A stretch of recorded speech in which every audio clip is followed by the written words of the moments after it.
Hello everyone. तो आज आपका वेलकम है डॉक्टर आशु शर्मा होमी के चैनल में। तो आज हम बात करेंगे बहुत ही इम्पोर्टेंट टॉपिक जिसका नाम है एडिनोमायोमाइसिस। तो जो एडिनोमायोमाइसिस होती है उसमें जो यूट्रस की लेयर होती है उसकी एक्सटर्नली, जैसे दिस वन इज यूट्रस, तो उसके एक्सटर्नली लेयर्स पे एक्स्ट्रा टिश्यू आने लग जाते हैं, मतलब एक्स्ट्रा टिश्यू डिपॉजिट हो जाते हैं, एक्स्ट्रा टिश्यू ग्रो हो जाते हैं यूट्रस वॉल के ऊपर। तो उस वजह से फीमेल को क्या होता है, बहुत ही ज़्यादा मेंस्ट्रुएशन जो ब्लीडिंग है वो काफ़ी ज़्यादा बढ़ जाती है और उसमें बहुत पेन होती है, क्लॉट पास होते हैं।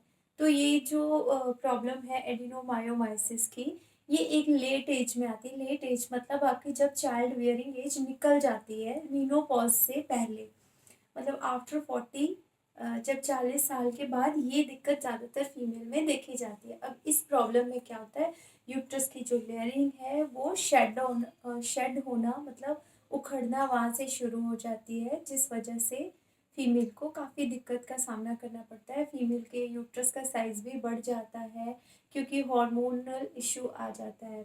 अब ये तो हमने बात कर लिया, ये लेट एज में होती है, मेनोपॉज के टाइम पे होती है। तो ज़्यादातर डॉक्टर आपको जब भी किसी फीमेल में ये प्रॉब्लम देखी जाती है तो डॉक्टर ऑलवेज सजेस्ट कि आप यूट्रस को निकलवा दीजिए। दे सजेस्ट यू हिस्टेक्टोमी, मतलब यूट्रस रिमूव करवा दीजिए।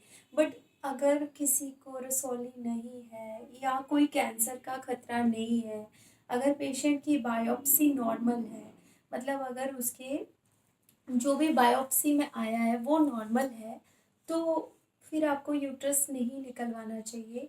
आपको उसके लिए आज हम ट्रीटमेंट सजेस्ट करेंगे। सबसे पहले जो इसके ट्रीटमेंट आते हैं, एलोपैथी ट्रीटमेंट की बात करते हैं। एलोपैथी ट्रीटमेंट में इसमें आपको हार्मोनल पिल्स दी जाती हैं, जिससे क्या होता है कि आपकी ब्लीडिंग जो है कुछ समय के लिए रुक जाती है। कुछ समय के लिए मतलब 3 मंथ का उसमें ट्रीटमेंट रहता है। बट होम्योपैथी में क्या रहता है, आपके यूट्रस को स्टोर करने के लिए, आपके यूट्रस को प्रिजर्व करने के लिए होम्योपैथी में ऐसी मेडिसिन दी जाती हैं जो कि आपके हार्मोन रश को कम करती हैं, आपकी पेनफुल ब्लीडिंग को रोकती हैं और एक्स्ट्रा टिश्यू ग्रोथ को कम करने में मदद करती हैं। बहुत हेल्पफुल हैं होम्योपैथी में इस तरह की मेडिसिन्स।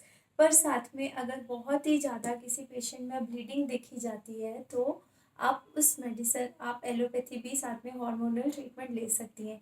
अब कुछ पेशेंट में एडिनोमायोमाइसिस का साइज़ बहुत ही ज़्यादा बढ़ जाए तो उसमें एक डीएनसी रहती है।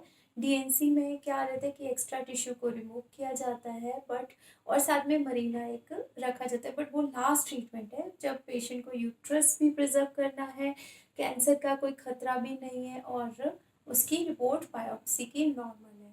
तो ये आप ऑप्शन में रख सकते हो और यूट्रस निकलवाना इसमें इतना ज़रूरी नहीं है। अब क्या है कि यूट्रस प्रिजर्व करने के लिए ही हम होम्योपैथी ट्रीटमेंट देते हैं ताकि आपके अंदर यूट्रस भी रहे जब तक, अगर अनटिल अनलेस अगर ऑर्गन आपका बिल्कुल सही पड़ा है तो उसको ना निकाला जाए, उसको प्रिजर्व किया जाए।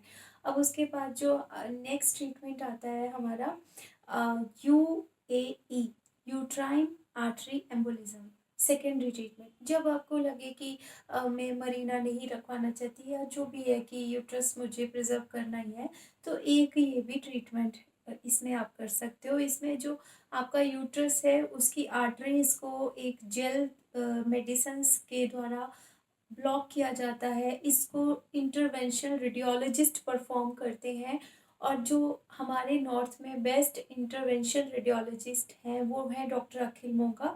आप वहाँ पे उनकी सजेशन ले सकते हो। तो इसके लिए ये यूएई में, ये नॉर्थ इंडिया में सिर्फ चंडीगढ़ मोहाली में ही ट्रीटमेंट अवेलेबल है और कहीं अवेलेबल नहीं है। तो जो भी फीमेल आफ्टर 40 भी अपना यूट्रस प्रिजर्व करना चाहती हैं, ये वीडियो उनके लिए है। जो सर्जरी को अवॉइड करती हैं या सर्जरी से डरती हैं या उनको लगता है कि मतलब surgery is not a very good option, की है ना, सर्जरी किसके लिए अच्छा है इतना बड़ा ऑपरेशन कराना। तो ये नॉन सर्जिकल ट्रीटमेंट मैंने आपको बता दिया। बाकी आप इसके साथ होम्योपैथी मेडिसिन का कम से कम 2 साल के लिए कोर्स कीजिए। आपका यूट्रस दोबारा अपनी शेप में चला जाएगा, आपकी एडिनोमायोमाइसिस जो है वो बिल्कुल क्योर हो जाएगी। तो आज का हमारा जो टॉपिक था वो यही था, हम फीमेल रिप्रोडक्टिव ट्रैक्ट की सारी डिजीज़ेज़ डिस्कस करेंगे, उसका नॉलेज देंगे और होम्योपैथी में या अदर सिस्टम ऑफ मेडिसिन में जो भी उसका ट्रीटमेंट है, उसके लिए आपको सजेस्ट करेंगे। तो थैंक यू।